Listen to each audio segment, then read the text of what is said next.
In this video, we will be discussing this question. So let's see the question first. Two circles of radii 4 cm and 12 cm touches each other.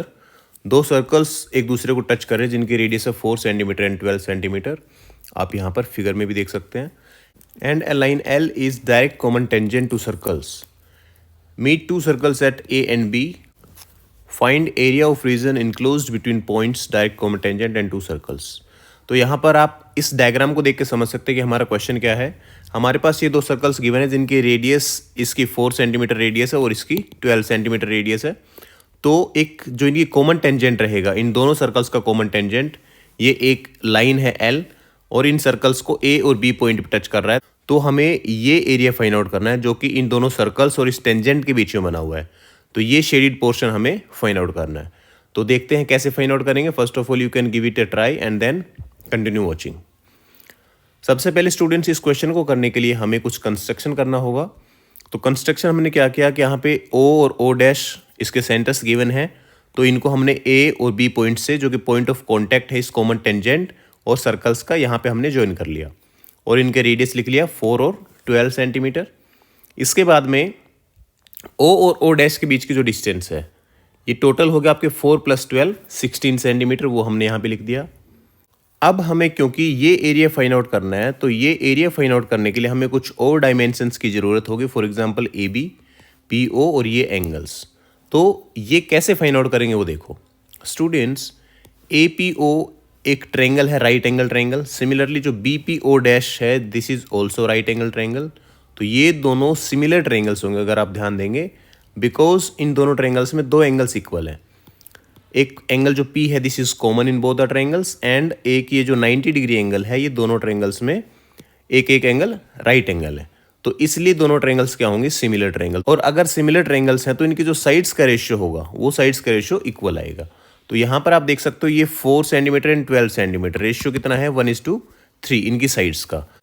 तो जो ये PO side और PO dash side इनका ratio भी क्या रहेगा 1:3. Similarly जो PA side और PB साइड इनका रेशियो भी यही रहेगा 1:3. यहाँ पर हमारे पास OO डैश गिवन है 16. तो स्टूडेंट्स ये जो साइड आपकी रहेगी this is equal to 8 centimetre, क्योंकि ये अगर 8 सेंटीमीटर होगी तभी आपका जो कंप्लीट आपका PO डैश बनेगा कितना रहेगा 24 सेंटीमीटर. 8 + 16 24. तो 1:3 रेशियो आएगा. तो यहाँ पर आपके पास PO की लेंथ आ चुकी है कितनी 8 सेंटीमीटर. तो ये अगर 8 सेंटीमीटर है तो अब हम स्टूडेंट्स ये एंगल फाइंड आउट कर सकते हैं. ये एंगल जो एंगल P है ये हम इजीली फाइंड आउट कर लेंगे. कैसे? बिकॉज वी नो कि sine P is equal to perpendicular by hypotenuse. इस केस में परपेंडिकुलर 4 है और हाइपोटेन्यूस है 8, तो 1/2. और हमें पता है कि साइन की वैल्यू 1/2 कितने पे रहता है 30 डिग्री पे. So sine P is equal to 30 degree. It means कि जो एंगल P है दिस इज इक्वल टू 30. ये आपका 30 डिग्री आ गया. और हमारे पास ये ऑलरेडी 90 डिग्री था. तो ये एंगल कितने आ जाएगा आपका, ये एंगल आ जाएगा 60 डिग्री. देयरफॉर जो रिमेनिंग ये एंगल बचेगा कितना रहेगा 120, बिकॉज ये एक स्ट्रेट लाइन है. ठीक है. सिमिलरली आपका जो यहाँ पर जो बड़े वाली ट्रायंगल है O'PB, इसमें भी आपका जो ये एंगल रहेगा this is equal to 60 degree. अब हमें लास्ट जो साइड आपकी है PA और AB इसकी लेंथ और फाइंड आउट करनी है. ये कैसे फाइंड आउट करेंगे students? Consider this triangle OPA. इस ट्रायंगल को जब आप कंसिडर करेंगे तो यहाँ पे tan 30 is equal to perpendicular तो OA and divided by base. तो परपेंडिकुलर यहाँ पर OA है जो कि 4 सेंटीमीटर की इक्वल और बेस क्या रहेगा PA. तो OA और PA की वैल्यू यहाँ पे पुट करेंगे 4 divided by PA and tan 30 की वैल्यू क्या रहेगी आपकी 1/√3. तो यहाँ से आप PA की वैल्यू फाइंड आउट कर लेंगे, वो क्या रहेगी 4√3 सेंटीमीटर. तो PA की वैल्यू आपके पास कितनी आई, PA की वैल्यू आ चुकी है हमारे पास 4√3. तो वो हम यहाँ पे लिख देंगे 4√3 सेंटीमीटर. और जो सिमिलरिटी वाला कॉन्सेप्ट था उससे हम ये कह सकते हैं कि जो AB रहेगी AB की लेंथ कितनी हो जाएगी 8√3.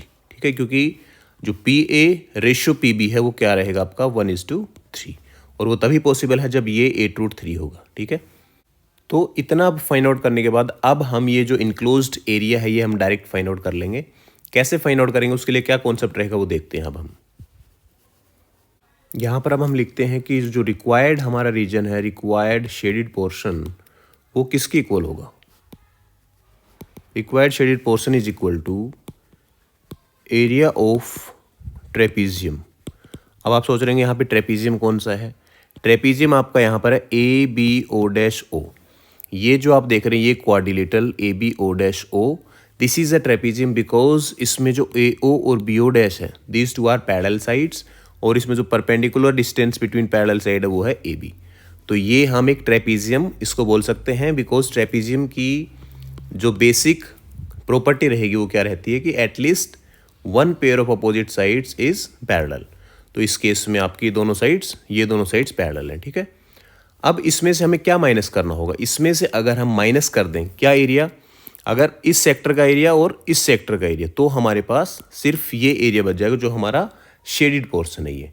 तो यहाँ पर हम क्या लिखेंगे? माइनस, तो एरिया ऑफ सेक्टर क्या होता है? πr² into theta by 360। तो थीटा एक सेक्टर के केस में 120 डिग्री है और माइनस पाई, मान लो कि जो सेकंड आपका ये सेक्टर है इसकी रेडियस है कैपिटल R और इसमें थीटा कितना है? 60 डिग्री। 60 मतलब ये जो सेक्टर का एंगल है इसको हम यहाँ पर थीटा की जगह पुट करेंगे, ठीक है। तो ये वैल्यूज यहाँ पर पुट कर दी हमने। अब R की वैल्यू हमारे पास है और area of trapezium find out करने के लिए जो डायमेंशंस रिक्वायर्ड है वो भी हमारे पास गिवन है। तो सारी वैल्यूज पुट करेंगे और देखते हैं कि शेडेड पोर्शन क्या आएगा। एरिया ऑफ ट्रेपीजियम किसके इक्वल रहेगा? Half into sum of parallel sides. Sum of parallel sides का मतलब है यहाँ पर जो दोनों सर्कल्स की रेडियस है वही यहाँ पर पैरेलल साइड्स का डायमेंशन है। तो half into 4 + 12 into distance between, perpendicular distance between the parallel sides. तो परपेंडिकुलर डिस्टेंस कितनी यहाँ पर है? 8√3। अब माइनस ये जो एरिया ऑफ सेक्टर्स हमने माइनस किया है इनकी वैल्यूज यहाँ पुट करेंगे। पाई की value as it is, radius first sector के केस में 4 है तो 4 into 4 and 120/360 minus pi into second जो आपका सर्कल है इसकी रेडियस है 12, तो 12 इंटू 12 इंटू 60/360। इसको हम सोल्व कर लेंगे तो हमारा जो एरिया है वो आ जाएगा, देखो हाफ इंटू 16 इंटू 8√3 माइनस, इसको जब सोल्व करेंगे तो 120, 1s are 120 and 123s are 360, ठीक है।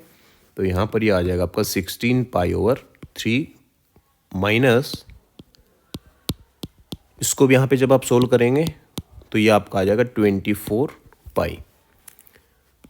यहाँ पे स्टूडेंट्स 2 को हम कैंसिल आउट कर सकते हैं 16 से, तो 8, तो 64√3 माइनस 16π/3 माइनस 24π।